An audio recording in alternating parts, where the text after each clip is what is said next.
तो यहाँ पर हमारे पास दूसरा प्रश्न है। दूसरा प्रश्न क्या कह रहा है और जरा हम देख लेते हैं। दूसरा प्रश्न कह रहा है क्रिकेट टीम के एक कोच ने 3900 रुपया में 3 बल्ले तथा 6 गेंदें खरीदी।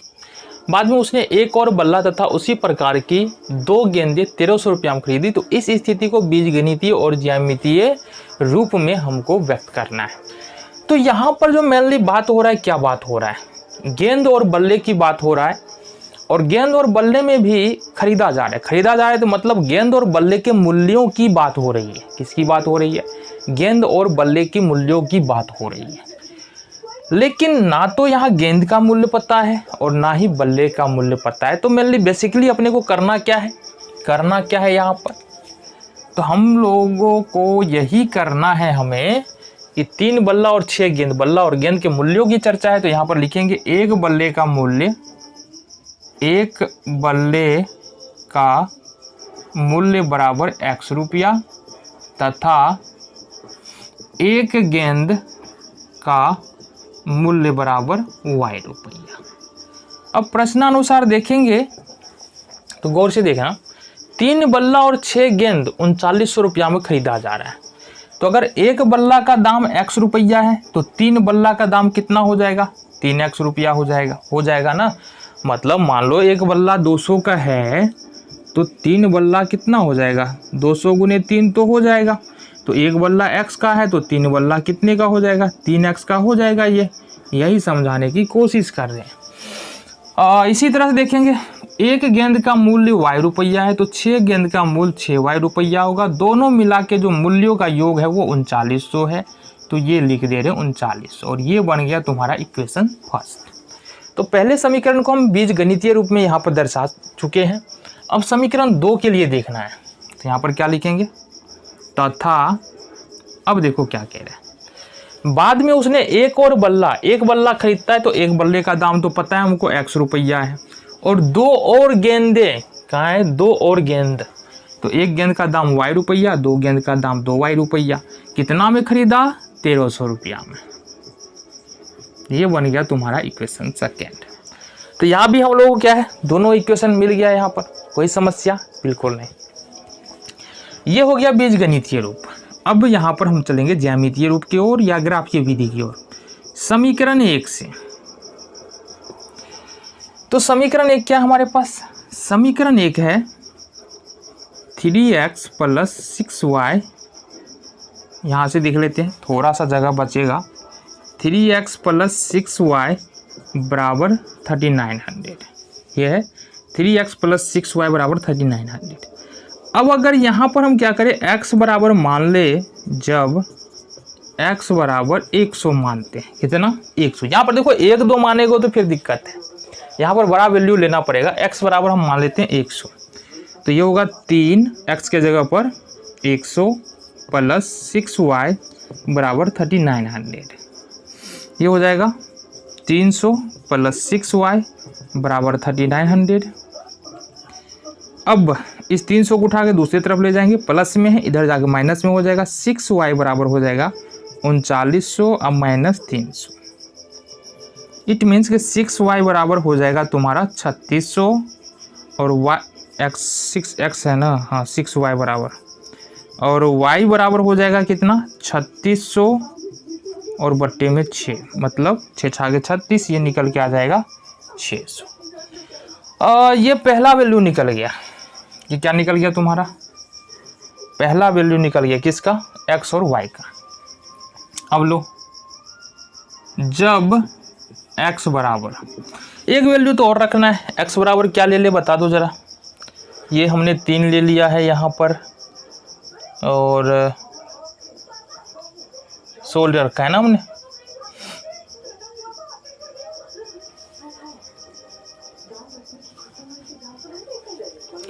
x बराबर रख लेते हैं 300। कितना? 300। आ जाओ अब देखते हैं समीकरण क्या हमारे पास। समीकरण है 3x + 6y बराबर 3900। ये होगा 300 गुने 3 गुने 300 + 6y बराबर 3900। x के जगह पर कितना आ गया? 300 आ गया ना x के जगह पर। चलो जी, नेक्स्ट हमको 3 × 900 हो जाएगा ये, + 6y बराबर 3900। ये हो जाएगा 6y 900 को दूसरी तरफ ले जाएंगे तो वही होगा 3900 माइनस 900। 6y इक्वल टू हो जाएगा कितना 3000 और y बराबर देखेंगे तो 3000 बट्टे में 6 पंचे 30, ये हो जाएगा 500। तो इस समीकरण के लिए x और y दोनों ही वैल्यूज यहाँ पर आ चुके हैं। अब देखेंगे अपन समीकरण 2 के लिए। इसके लिए समीकरण 2 से देखो यहाँ से क्या है समीकरण 2, ये है हमारे पास x प्लस 2y बराबर 1300, ये दिया हुआ है। तो क्या कर ले जी, क्या कर ले बता दो, तुम ही बता दो क्या कर ले। x बराबर रख लेते हैं कितना 100, x बराबर 100 रख लेते हैं। कितना x बराबर हमने रखा 100, तो यहाँ से होगा x के जगह पर 100 रखना पड़ेगा अपन को, प्लस 2 गुने 2y है ना, तो 2y ही रखेंगे 1300 हो जाएगा ये। और देन हमको करना क्या है, 2y बराबर 100 को उठा के ले जाएंगे दूसरी तरफ, ये होगा 1300 माइनस 100, तो 2y बराबर हो जाएगा 1200। देन y बराबर अगर लिखते हैं तो ये होगा 1200 बट्टे 2। क्यों? क्योंकि देखो 2 और y के बीच में गुना का चिन्ह है और 2 को दूसरी तरफ ले जाएंगे ये भागा में आ जाएगा, तो 2 छक्का 12, ये हो जाएगा तुम्हारा 600। ये निकल गया, ये x का पहला वैल्यू निकला। देन यहाँ पर दूसरा वैल्यू देख लेते हैं क्या निकलेगा हमारा। जब क्या रख सकते हैं जी, x बराबर बताओ दूसरा क्या रख सकते हैं बता दो। 100 रखा हमने, 300 रख लो, कोई दिक्कत नहीं है। कितना रखना है, 300 रख लो। x बराबर 300 रखते हैं, x बराबर रखते हैं 300। तो यहाँ से क्या होगा, समीकरण है हमारे पास x प्लस 2y बराबर 1300, हमने रखा 300 प्लस 2y बराबर 1300। ये 300 को दूसरी तरफ ले जाएंगे तो क्या होगा, माइनस में हो जाएगा। 2y बराबर 1300 माइनस 300, 2y बराबर यहाँ से निकल के आएगा 1000 एंड y बराबर होगा 1000 बट्टे में 2, कितना आ गया ये 500। ठीक है, समझ में इतनी बातें आ गई। चलो यहाँ पर करना क्या, हमको मान सारणी बनाना है। जगह भी किधर है, तो पहले समीकरण के लिए हम यहाँ देख लेते हैं।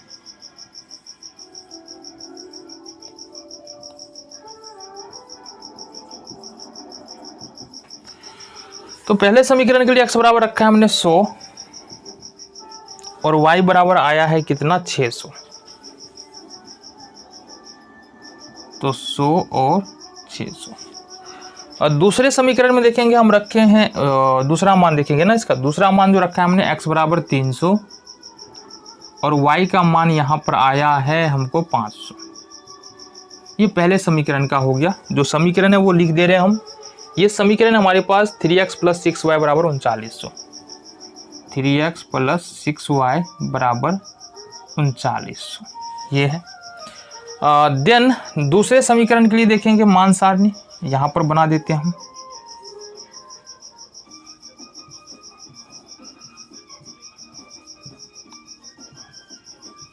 आ जाओ, दूसरा समीकरण का सेम टू सेम है, देखना जरा। 100 है, 600 है, ये है 300 और ये है 500, ये 300 है और 500, ये मान सारणी। ठीक है, ये मान सारणी बन गया। अब हमको क्या करना है, रिप्रेजेंट करना है ग्राफ पे। आओ जाओ करके देखते हैं। तो पहला वैल्यू हमने देख, यहाँ पर एक ग्राफ पर एक बात समझना है कि एक इकाई बराबर कितना है, एक इकाई बराबर 200 है। कितना है, 200 है। 200 ले तो चलेगा, हाँ, एक इकाई बराबर 200 है। 100 पर ही काम चल जाएगा अपना, 200 लेने की जरूरत नहीं है। एक इकाई बराबर 100 ले लेते हैं। ठीक है जी, तो इसका मतलब 1 पर जा रहे तो 100 हुआ, 2 पर जा रहे 200, 3 पर जा रहे 300, 4 पर जा रहे हैं 400। ठीक है, तो पहला मान यहाँ पर देखिए कितना है, पहला मान 100 है और 600 है। 100 है मतलब क्या, x बराबर 100, तो x बराबर 100 मतलब 1 पर जाएंगे, और y बराबर 600 मतलब 6 पे जाएंगे। ठीक है, इसको थोड़ा सा हम अपन वही वाला काम करेंगे, थोड़ा सा इसको लंब खींचते हैं और यहाँ से हमको सीधा सीधी थोड़ा टेढ़ा हो रहा है, लंब खींचेंगे तो ये जो पॉइंट मिल रहा है ना कट, यहाँ पर ये जो पॉइंट मिल रहा है ये होगा 100 और 600। ठीक है, दूसरा वाला पॉइंट देखते हैं। x बराबर है 300 तो x बराबर 3 पर जाएगा, और y बराबर है 500 तो y बराबर 5 पर जाएगा। तो इसको थोड़ा सा हम बढ़ा ले और 300 वाले को भी यहाँ से हम कर लेते हैं।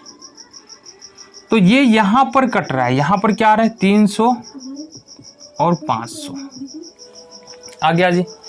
अब इस दोनों पॉइंट को क्या करना है, मिलाना है। तो आ जाओ, टेढ़ा ना हो यो, आ गया, मिल गया मिल गया। अच्छा एक बात बता दो, ये तो हो गया समीकरण 3x + 6y बराबर 3900 का। लेकिन जो दूसरा इक्वेशन है हमारा, उसके लिए ग्राफ में हमने क्या वैल्यू निकाला है, इसके लिए निकाला देखो 100 100 600 600 300 300 500 500, मतलब दोनों ही समीकरण के लिए जो मान है ना वो बराबर ही है। इसका मतलब अगर दूसरे समीकरण के लिए रेखा खींचते हैं तो वो भी बिल्कुल इसी रेखा पर आएगा, मतलब दोनों रेखा एक दूसरे के ऊपर ही आएगा। तो ये क्या हो गया हल, ये हल हो गया हमारा संपाती। को क्या बोलते हैं, संपाती, मतलब एक दूसरे के ऊपर आएगा।